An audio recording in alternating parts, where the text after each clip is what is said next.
term civilizations have appeared in international relations? And secondly, is there something called civilization state that exists in current international relations?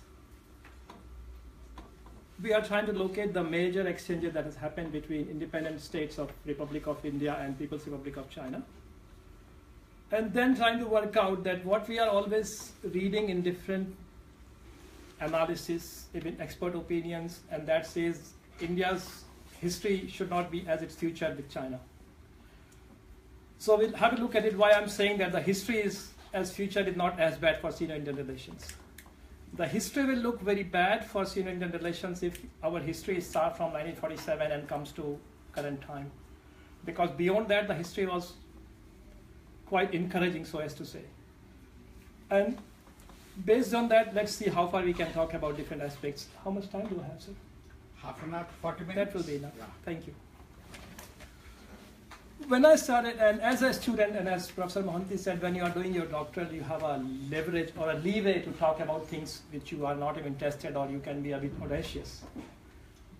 And that is the first audacious assertion that I'm making, that international relations as we know today, as it has come as a discipline, was meant to discipline the civilizations. And what I mean to say is, nation state, which were coming out of since Second World War, mostly, the decolonization that was coming out, became the focal and the primary item on which international relations were talked and were done. So, in a sense, IR was supposed to discipline the civilization and break them into different nation-state units which are manageable. As we all know that civilization, when I started looking at it, can be used either as a state, where you are civilized or uncivilized, or it can also be a process through which you have to go through to become modern, which we have all seen in post-colonial different states in Asia and Africa. So when we use the term civilization, it has been used, and at times it is still being used as a civilizing mission. You have not graduated to be a responsible nation state, to be included in the fraternity of nations. And what we see with failed state, the new item that has come in is probably the same idea. Unless you have achieved that state, you are a failed state or a failing state. Second part that, as I say, I can indulge in this criticism is, IR has been very good in looking at things in the rear view and then talking about them. And I understand that as an international relation discipline, we are not in the business of forecasting. A lot of my lecturers who have worked very closely with Russia say that the moment Russian USSR finished, they were almost feeling like we are out of job. What do we do now? Because nobody predicted Cold War will finish so quickly and so, in a way, peacefully. So IR is more focused on what has happened earlier and how to do things about it.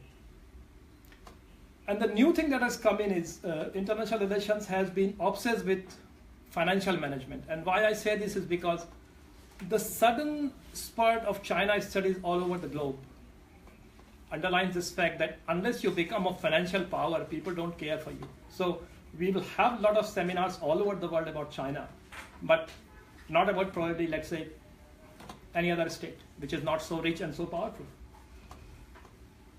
Because it comes into picture, then we are talking about the strategic management, which is also a part of international relations. And we saw one aspect of it when there was a pivot to Asia or rebalance to Asia, which America thought we must get in so that we can rebalance our power and all. So this is the focus of international relations so far. What I'm saying is it the time now to civilize the discipline? Meaning, is it the time that we should be looking at bringing in civilization into the international relations discourse? And this has actually happened because of certain events that we never predicted or thought so. And as I said, it's coming out of cold storage, because still Cold War was there, nobody talked about anything but balance of power and bandwagoning and how to sustain the system that was there, bipolar system. The moment the bipolar system collapsed, we thought new things coming up. Ideas of human security, ideas of environment, ideas of gender, ideas of a lot of subnational and supranational entities that came into picture only after the Cold War was over. It was there, I'm not saying it was not there, but it was not the primary referent object in the scheme of things. Then came the great hypothesis of Samuel Huntington that is still being debated. And this also forms one part of what I'm trying to argue. apart from all the bad things or the critique that one can make of Huntington's theory, the one good thing he did was he decentered the nation state from the whole debate. So he picked up an idea of something called cultural entity, something called civilization entity into the mainstream. And that was more or less of a watershed moment in the IR discourse to bring in something else other than nation state. And this is what I'm calling the civilizational turn in the international relations. Huntington's theory is based upon multiple civilizations in the world, but multiple antagonistic civilizations.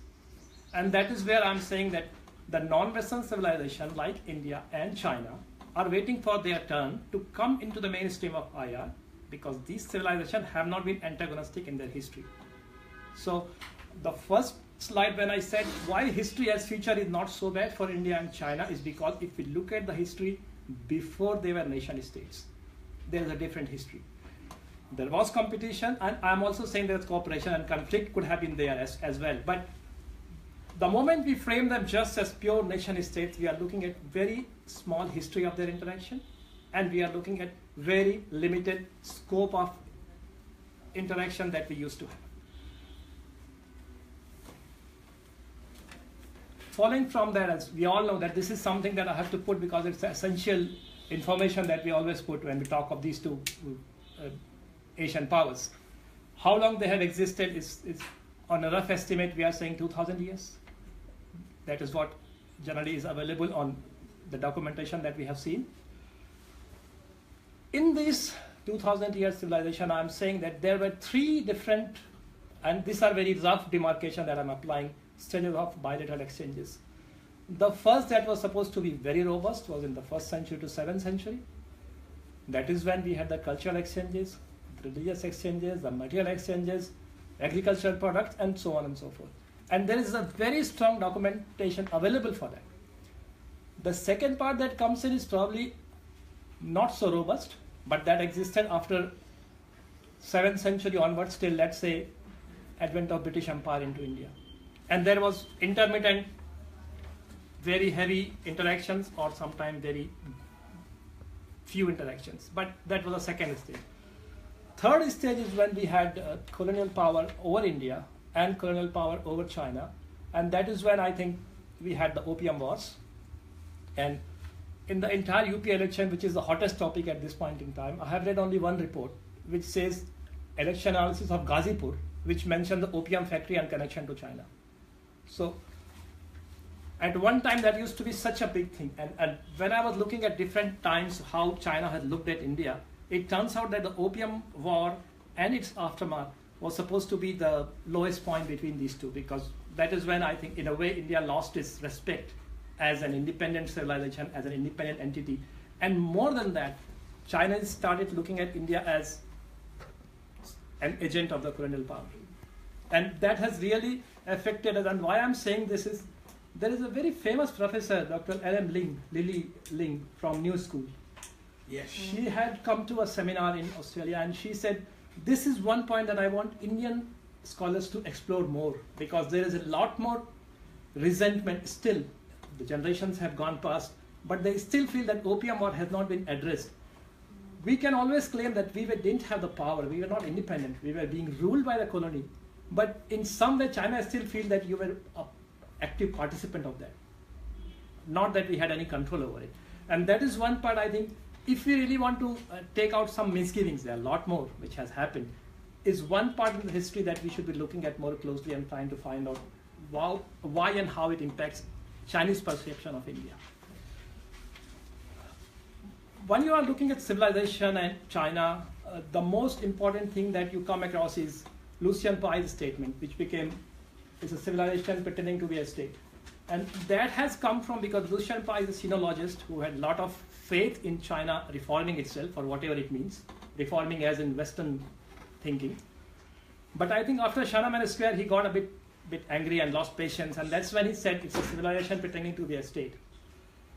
My contention is, and the fundamental thing on my thesis is, being a civilization state is not negative, as it is intended by Lucian Pai, as intended by a lot of other authors who have used it as if being a civilization state is something that is bad. And Now I'll say why I'm saying this. It is not such a bad thing. In my scheme of things, I'm claiming that China and India both can assert themselves to be civilization state. But before I say that, I just want to make a clarification. What do I mean? What is the difference between a civilization state and a nation state? Because this is what I get asked most of the time when I talk about civilization state. You are talking about two civilization states, but you are framing them exactly as nation states. What is so exceptional about India and China that they should be called not a nation state but something bigger than that? Why can't, let's say, Sri Lanka or Pakistan or even Iran, which has a civilization, can't be called a civilization state? And that is the reason that I'll come down to later. But in my literature review or looking at things in my research, I found out Prasenjit Dwara, who happily is coming on the 17th, he's made a very good claim, and he says that civilization as a word never existed in India. There was no direct synonym of civilization in either Chinese or in Indian.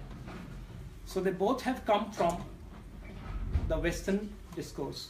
And we have tried to come up with something that describes civilization as it is intended in the Western-centric discourse. And because Mr. Ravi Bhatia did ask me to speak something in Hindi, I will say that. Sabhyata, which is the direct synonym of civilization, is not exactly what civilization means in the Western connotation. And Sabhyata, as we understand in Hindi, has got something very different than what civilization is meant. The other word that Rabindranath Tagore proposed, let's use the word dharma to define civilization. But dharma has become a very different term now. And it is very hard to capture what is the essence of dharma. For good or for bad, we do not have an exact meaning of the term civilization in Hindi. Similarly, in Chinese, there are bigger experts who can talk about it. There is no exact word that translates into it. Wenhua, Wenmin is two words that comes across it, but not an exact replica of the word. So, as post-colonial states, China and India both have adopted certain political philosophies, and I'm saying certain political vocabulary which never existed with us. But we have taken it and tried to assimilate with whatever we have. Second part, that is why I'm saying that they are civilization state, is their cultural tradition has existed for a long time, thousands of years. Main thing that I again go back to is the material part of it, the geography, the demography, and the ethnic diversity that you see in China and also in India. And I'm not going into the statistics of this. Is probably far wider and far bigger than any other old civilizational, even Persia, or if we come down to Japan or somewhere else also. The sheer size and the magnitude I'm saying makes it bigger than rest of the other civilizations. Extra attribute that I'm giving to both of them is, like Jammu Kashmir in India and Hong Kong for a long time, for how long I don't know, there are two different political systems that exist within one state, which is something which makes them unique compared to Australia or anywhere else, or United States of America for that matter. Coming from this, the historical legacy and their cultural tradition is a kind of entitlement which newly independent China and newly independent India thought, because we have got such a massive legacy, we should be treated with that kind of respect. And this entitlement comes not just from the sense of history, but comes from a sense of glorious history that has been there forever. And we were such big cultural entities, more than political, more than economical, more than anything else, cultural entity which has existed in this part of the world. And that makes them always talk intermittently. And in the last few years, a lot more, which I'm saying contemporary discourse in China and India, to frame old cultural legacy as part of their international relations. And especially when they're talking to each other, they always try to fall back on these two. If I'm saying if I'm saying civilization state is the nomenclature that I should use for India and China, why this nomenclature is important? It's important because how a country perceives itself, how a country has self-perception, decides a lot about how it thinks that which things are important to me. Meaning, interest construction comes from identity construction. America for a long time used to think I'm not just a superpower, I'm also the most responsible state in the whole globe to make sure that liberal order works, public goods are available, make sure the international order is in place. So if you are going to believe that, you are going to have your interests defined from that identity. Identifying India as civilization state or China as civilization state is important, because then it decides that they want to have an order that suits their status. Don't do that. No, it's okay.